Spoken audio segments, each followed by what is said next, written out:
Oi gente, tudo bem? Eu sou o Diego Pires e vamos para mais uma aula da tutoria de Química. Hoje a gente vai terminar de falar das propriedades periódicas, correto? Peço desculpa pela minha voz, eu estou um pouco gripado, com alergia e tal, mas vamos dar continuidade mesmo assim. Primeiramente, o que são as propriedades periódicas? A tabela periódica ela vai ser organizada com base no número atômico, eu vou mostrar para vocês.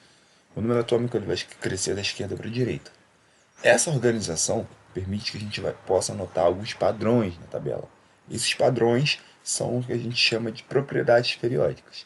A gente vai tratar de duas hoje, que são muito importantes para esse conteúdo inicial da nossa tutoria, mas existem diversas. Então não estranhem se em algum lugar vocês virem falar de alguma propriedade que a gente não viu aqui. É normal. Só que essas duas são muito importantes, certo?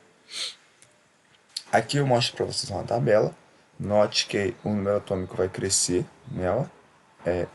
Desculpa. Vai crescer daqui. Então, 1, 2. Aí embaixo ali. 3, 4, 5, 6, 7. Esse comportamento crescente do número atômico vai permitir que a gente conheça e perceba os padrões na tabela, certo? O primeiro padrão, a primeira propriedade periódica é a eletronegatividade, que para mim, de longe, é a mais importante, que mais vai explicar coisas nesse conteúdo inicial. Primeiramente, a eletronegatividade é a propriedade que vai medir a tendência de um átomo querer um elétron para ele. Então, quanto mais eletronegativo, mais ele vai ser ávido a receber elétrons. Quanto menos eletronegativo, menos ele vai ser ávido a receber elétrons. Os gases nobres eles não entram na escala de eletronegatividade porque eles já são estáveis, como eu tinha dito para vocês na aula anterior. Então eles não têm por que querer perder ou não elétrons, ou receber elétrons no caso. Então, dito isso, a eletronegatividade ela tem esse padrão. Ela vai crescer da esquerda para a direita e de baixo para cima, como vocês podem ver nas setinhas aqui. Então, se a gente pegar os elementos que estão por aqui na tabela, eles vão ser muito mais eletronegativos do que os elementos que estão aqui na tabela, por exemplo. Certo? Claro que isso é uma tendência. Tem elementos que fogem a essa regra, não seguem certinho. Tal. Se você pegar a escala, que eu vou mostrar para vocês agora, vocês vão ver que funciona para a maioria dos elementos, mas não é algo que é linear. Aqui, por exemplo, a gente tem a tabela com os valores de eletronegatividade. O hidrogênio, claro, ele está nessa primeira família aqui, mas ele não pertence a ela, ele é um sem família que a gente chama. Então essa família a gente ignora ele aqui, e essa família a gente olha a partir do lítio. Repara que o lítio ele tem 1, o sódio tem 9, o potássio 8, 0,1, 0,9, 0,8, aí o rubídio 0,8 e o césio 0,7. Nota que a eletronegatividade ela cresce acima. Então é natural que quanto mais para cima, maior seja o valor de eletronegatividade. E é isso que a gente observa aqui. E também ela cresce assim. Então quanto mais para cima e para a esquerda, maior vai ser a eletronegatividade. Por isso que o berílio aqui, 1,6, é maior do que o lítio, que é 1,0. Se a gente pegar aqui, o flúor é 4. É o elemento mais eletronegativo da tabela. Então, isso diz pra gente muita coisa quando a gente vai estudar reações químicas, por exemplo. Por que, que a reação de um elemento aqui, um calcogênio, um halogênio, com um alcalino e um alcalino terroso, vai ser uma reação de ionização, por exemplo, numa ligação covalente? É por conta dessa diferença de eletronegatividade, certo? Então a gente vai ver isso nas próximas aulas, então é importante o entendimento desse conteúdo. Aqui embaixo ainda eu deixo para vocês os elementos, a escala de eletronegatividade com os elementos. Vocês podem decorar isso aqui, tem musiquinha e tudo, mas não tem necessidade. O que tem necessidade de saber mesmo são os 3 primeiros elementos, que é o F, O, N. Só lembrar do som de buzina, FON. É flúor, oxigênio e nitrogênio. São os 3 aqui, ó.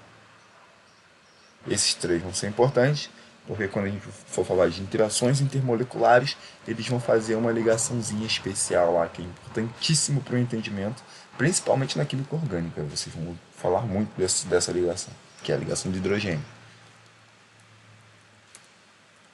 A outra propriedade que eu quero tratar com vocês é o raio atômico. O raio atômico basicamente é a propriedade que vai medir a metade da distância entre os dois núcleos de átomos vizinhos de um mesmo elemento. Como assim? Vamos lá. Vamos supor que essas duas bolinhas aqui sejam átomos de flúor, sei lá. E aqui a gente tem esse átomo de flúor e aqui temos outro átomo de flúor. Bem no centro desse átomo, a gente tem o núcleo dele, certo? Que é essa bola preta, nos dois. Se a gente pegar a distância entre esses dois núcleos, a gente tem o que a gente chama de diâmetro, tá vendo? Essa distância aqui. Ou seja, metade do diâmetro, d dividido por 2, vai ser igual ao raio. E é disso que a gente está falando. O raio atômico é metade do diâmetro atômico, que é a distância entre os dois núcleos, certo? Essa definição aqui não ajuda a gente a entender muito o que é o raio atômico, mas vai ser útil pra caramba quando a gente for falar de algumas propriedades mais pra frente que vão ser úteis, sim. Não adianta eu tentar adiantar, que senão vai confundir vocês. O raio atômico, diferente da eletronegatividade, ele cresce ao contrário. Ele cresce de cima para baixo e da direita para a esquerda. Então, os elementos aqui em cima são os menorzinhos. Os elementos aqui embaixo são os maiores. Nota que agora sim a gente está incluindo os gases nobres, né? Então, aqui embaixo eu deixei para vocês uma escala aproximada de como seria, né? Você vê que aqui o hélio é uma bolinha minúscula, e aqui embaixo a gente tem o césio, o frâncio, que são enormes. Nota também ainda que o hidrogênio, apesar de estar na primeira família, como eu disse, ele é um sem família, entre aspas, né? Então ele é pequeno também. E aí, isso aqui é muito importante, então tentem entender, tentem imaginar que à medida que você for andando para cá na tabela, você vai aumentando o tamanho. Vamos reparar aqui, por exemplo, que esse elemento é pequeno, e esse é um pouquinho maior do que o anterior, e aí vai aumentando, se vocês perceberem, até chegar aqui, ó, que já é um elemento bem maior.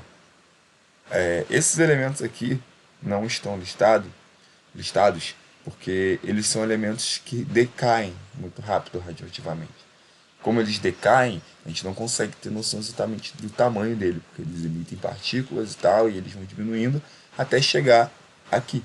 Se não me engano, esse elemento é o rádio. Deixa eu só confirmar. Rutherford, sei lá.